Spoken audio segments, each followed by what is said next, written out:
Hello guys, this is Model Aircraft. This is a turbo compression leak test for cars that may be having a leak. So they sell stuff like this online for like, I think the cheapest I found was like $55. But it ranges from $55 to like $80 to $90, which I'm saying you don't have to spend that kind of money.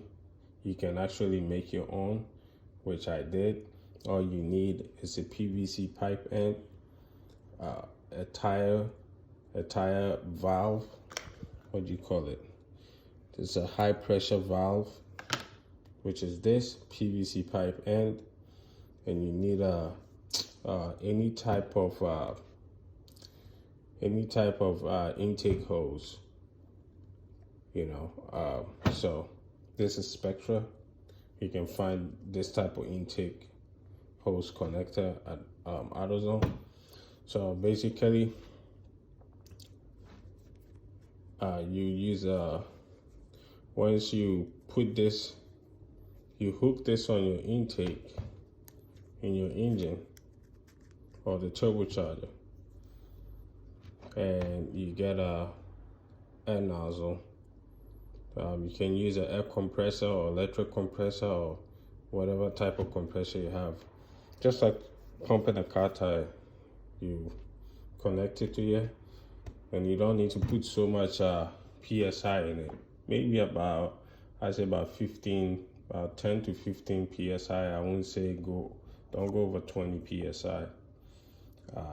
And then after that, you spray test your engine while the engine is on compression. You spray water around places that you probably suspect that there's leak.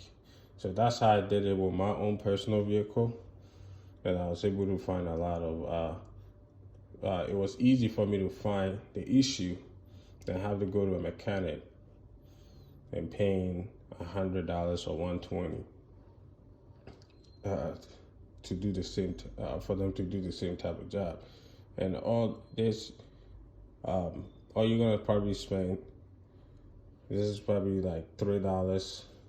The PVC pipe, this cap end over here is probably, I'll say about maybe 10 or 11 bucks. Maybe this one here is about 10 or 11 bucks.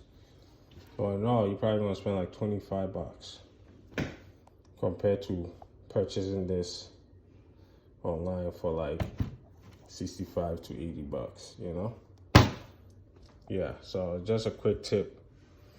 All right, signing out.